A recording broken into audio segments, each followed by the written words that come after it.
Assalamualaikum warahmatullahi wabarakatuh. Bismillah, alhamdulillah, wassalatu wassalamu ala rasulillah Sayyidina Muhammad bin Abdullah wa ala alihi wa sahbihi wa mawala amma ba'du. Kali ini kita akan membahas mengenai apa sih yang dilakukan oleh seorang hamba ketika ia sujud. Sujud adalah bagian atau rukun terpenting di dalam sholat.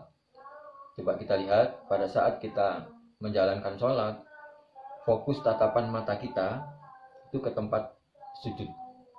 Jadi badan kita menghadap ke arah kiblat, tapi fokus tatapan mata kita itu ke tempat sujud, bukan ke atas, bukan menengadah ke atas. Fokus ke tempat sujud. Kecuali nanti pada saat kita membaca tahiyat, pada saat kita membaca asyhadu alla ilaha illallah, itu fokus tangan kita ke jari kita menunjukkan keesaan Allah. Tapi di luar itu fokus tatapan mata kita ke tempat sujud. Betapa pentingnya sujud di dalam sholat, nanti insya Allah akan dijelaskan pada bagian akhir penjelasan Syekh Amin Kurdi mengenai sujud. Kitab ini yang ditulis oleh Syekh Amin Kurdi ini bernama Tanwirul Qulub, penerang hati. Syekh Amin Kurdi ini wafat pada tahun 1333 Hijriah, kira lebih dari 100 tahun lah usia kitab ini. Syekh Amin Kurdi ini adalah pengikut madhab Syafi'i di bidang fikihnya, kemudian di bidang tarikatnya beliau adalah penganut Naqsyabandi. Di Indonesia juga banyak ya penganut tarikat Naqsyabandi. A'udzubillahi minasyaitonirrajim. Bismillahirrahmanirrahim.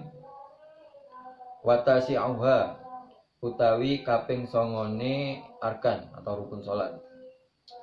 Iku as-sujudu sujud marrotaini kelawan rong ambalan fi kulli rakaatin ing dalam saben-saben rakaat. Rukun yang ke-9, nanti masing-masing kitab ada penomoran rukun sendiri ya. Rukun yang ke-9 adalah sujud 2 kali di dalam setiap rakaat. Apa sih sujud itu? Wa huwa utawi sujud iku mubasyaratu ba'di jabhatil musolli.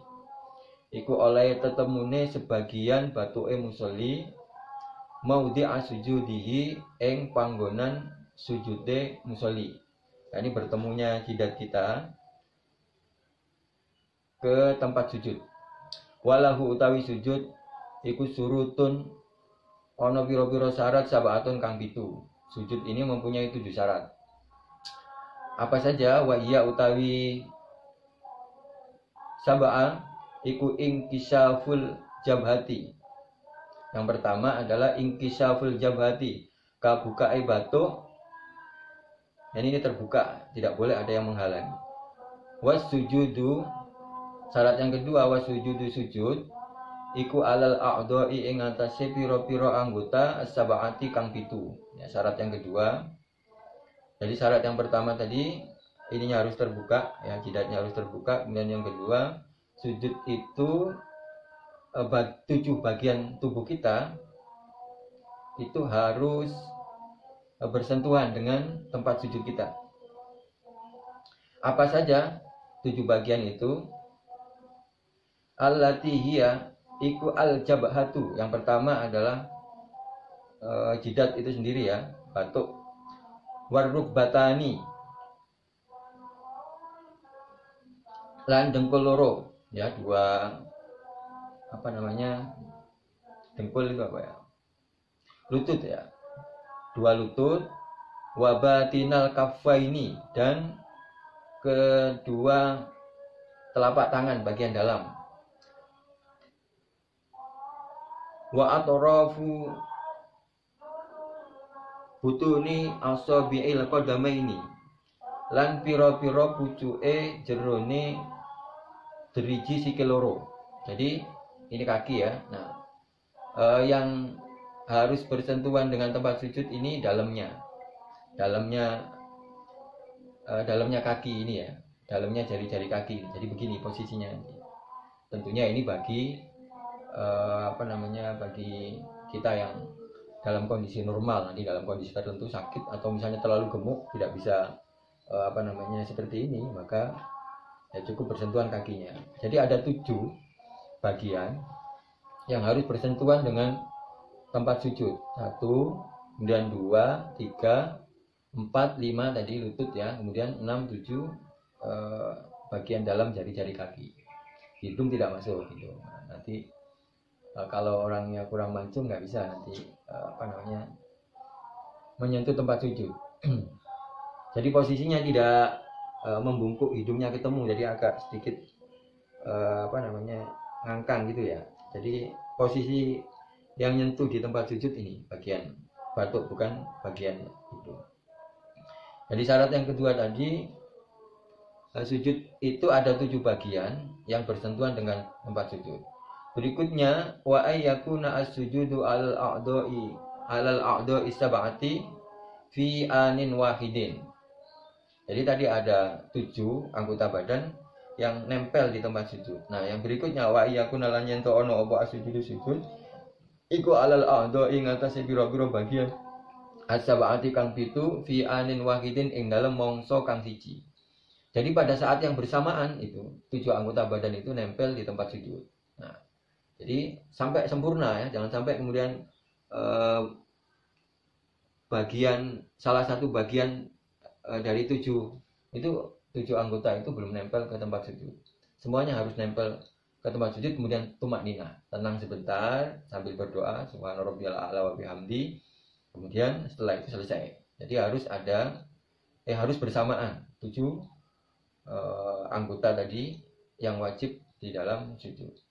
Berikutnya waraful asafili lan ngangkat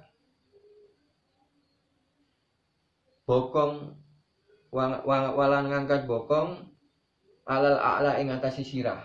Jadi posisi pinggul ini harus lebih tinggi dari tempat sujud.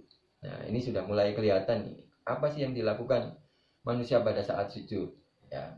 Jadi syarat yang berikutnya disebutkan oleh Syekh Amin Kurdi. Jadi pinggul ini harus lebih tinggi dari bagian anggota badan manusia yang paling istimewa, yang paling dimuliakan, yaitu kepala. Jadi syaratnya pinggul itu harus lebih tinggi. Makanya tidak sah sujud seorang di tangga yang kira-kira kepalanya itu lebih tinggi dari punggungnya. Kecuali kalau misalnya darurat ya, darurat kita sholat di tangga, kepala kita itu lebih tinggi, itu mau tidak mau punggung kita harus diangkat lebih tinggi lagi. Karena syarat daripada sujud adalah posisi kepala itu harus lebih rendah daripada pinggul, daripada pantat, maaf ya. Berikutnya wa alla ya sudalan yen to ora sujud sapa musolli ala muttasilin ing atase perkara kang tetemu bi kelawan muttasil. Ya takharruku kang dadi gerak apa muttasil bi harokatihi kelawan harokati musolli. Jadi sujudnya tidak boleh di atas pakaian misalnya, atau aksesoris sholat, sajadah atau serban ya, yang terbawa bergerak bersama musolli. Jadi ya tempat sujud yang diam. Jadi jangan sampai ada bagian muknah misalnya, atau bagian peci misalnya, atau bagian serban yang ikut bergerak kita, yang ikut bersentuhan dengan tempat sujud kita. Jadi memang itu fokus tempat buat sujud kita, bukan pakaian atau aksesoris yang ikut bergerak bersama kita. Jadi nggak boleh ada penghalang sama sekali ya pada saat kita sujud. Wa alla yak sudah. Nah, syarat berikutnya wa alla yak sudah lan yen orang nyejo sapa musolli bi kelawan sujud apa ghairuhu liyani sujud. Jadi nggak ada maksud yang lain selain selain sujud. Misalnya mau main-main atau jungkir balik. Kalau ada maksud lain selain sujud, maka sujud kita tidak sah, memenuhi ketentuannya. Nah, berikutnya wa ayyatahamala yen to netelaken sapa musolli alal jabati ing atase batu wayang bagi lan sayukjo apa ayyakuna yen to ono apa at-tahamulu netelake iku tahamulan netel wasaton kang tengah-tengah. Nah, jadi syarat berikutnya adalah menekan dahi ini ke tempat sujud. Jadi benar bahwa pada saat sujud harus ditekan ini, bahwa memang kita memastikan bagian yang paling kita hormati di dalam diri kita ini benar-benar berada di tempat sujud dan kita tekan. Ya, akan tetapi jangan sampai keterlaluan ya, diingatkan oleh Syekh Amin Kurdi ini, ayyakuna at-tahamulu tahamulan wasaton. Netelnya biasa aja, nggak usah terlalu keterlaluan ya sampai digesek-gesek, enggak. Tapi sekedar kita menekan dahi kita ke tempat sujud.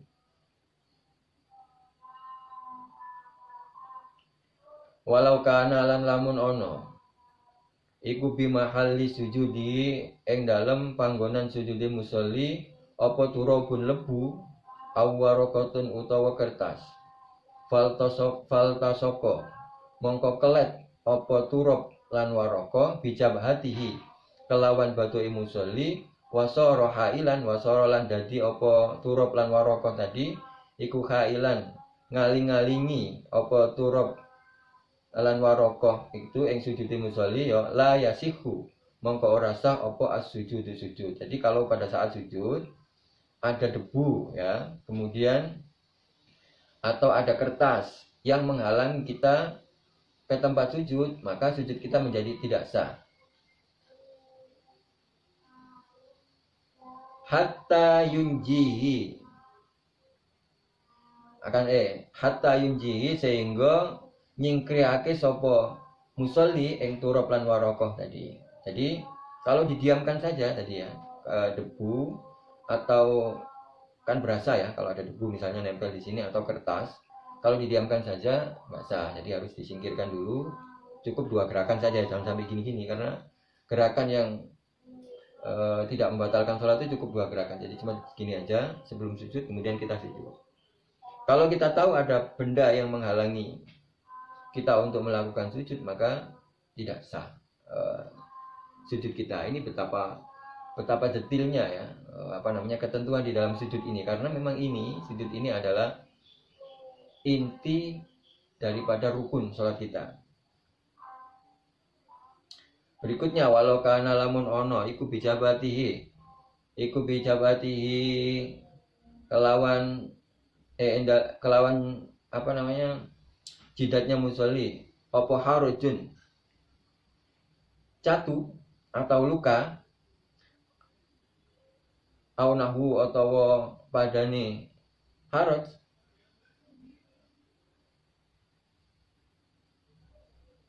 jaroh ya maaf ya bijabatihi jarohun au nahuhu. Jadi ada luka di jidatnya wa alaihi lan iku tetep ing atase jaroh apa iso batun belet atau perban wasakolan abot alaihi ing atase musolli apa nasuha nyopot perban tadi wakana lan ono apa perban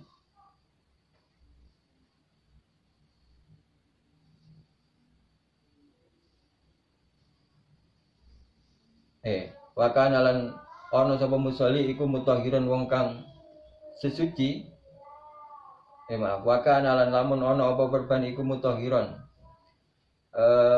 barang kang suci bilma kelawan banyu ya soha mongko sah apa as-sujud sujud alaiha ing atase perban. Jadi kalau ada luka kemudian di perban yang kira-kira itu susah diambil pada saat sujud, sementara pada saat memasang perban itu musolli atau orang yang sholat itu di dalam keadaan suci, maka sah saja sujud itu meskipun ada perban. Ini dalam kondisi darurat. Mudah-mudahan begitu ya maknanya. Kalau ada yang kurang tepat mohon diluruskan.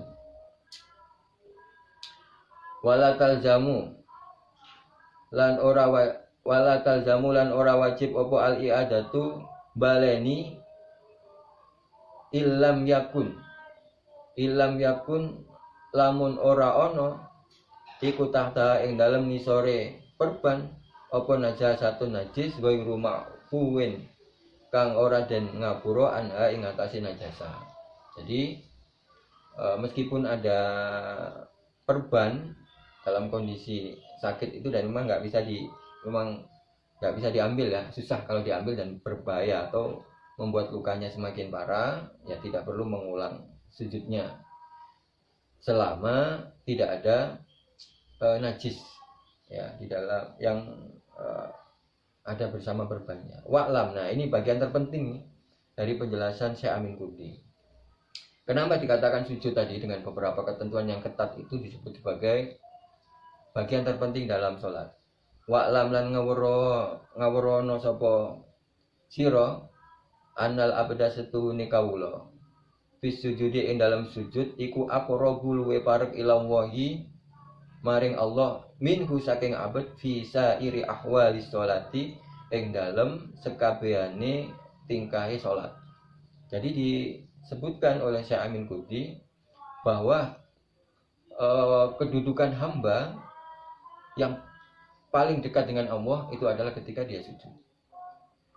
Jadi hamba itu paling dekat dengan Allah ketika dia sedang melakukan sholat. Ya, bukan pada saat yang lain ya, tapi pada saat sholat, bukan pada saat memberikan zakat, bukan pada saat haji, gitu ya, atau bukan pada saat membaca 2 kalimat syahadat, bukan. Tapi disebutkan posisi hamba yang paling dekat itu ketika sholat. Nah, di dalam sholat itu ada bagian atau rukun yang paling lebih dekat lagi dengan Allah, yaitu ketika sujud. Jadi pada saat sujud, pada saat kita rendahkan diri kita serendah-rendahnya, bahkan disebutkan tadi harus lebih rendah daripada pantat ya, bagian paling terhormat di bagian diri kita ini, yakni kepala, itu harus berada pada posisi paling rendah dan harus lebih rendah daripada pantat kita. Pada saat yang sama kita dianjurkan membaca Subhana Rabbiyal A'la wa bihamdi. Maha suci Allah yang maha luhur. Yang maha luhur pada saat kita merendahkan diri serendah-rendahnya di hadapan Allah. Itulah makanya disebutkan bahwa annal abda fi sujudi aqrabu ilallahi minhu fi sa'iri ahwali shalah. Bahwasanya kondisi hamba yang paling dekat dengan Allah itu adalah ketika dia sedang sujud. Maka sujud ini termasuk dalam rangkaian rukun sholat yang harus lebih panjang dari yang lain. Bahkan biasanya di akhir sholat itu imam kita itu sering sujudnya lama sekali. Nah, itu memastikan bahwa pada saat kita sujud itu memang sengaja kita bikin selamanya, kita bikin selama-lamanya, maksudnya selama mungkin ya, karena pada saat itulah kondisi kita itu paling dekat dengan Allah Subhanahu wa taala, zat yang kita sembah, zat yang menciptakan kita. Wa asiruha wa a'lam bisawab. Mudah-mudahan kajian singkat ini bermanfaat buat kita semua. Wallahul muwaffiq ila aqwamit thoriq. Assalamualaikum warahmatullahi wabarakatuh.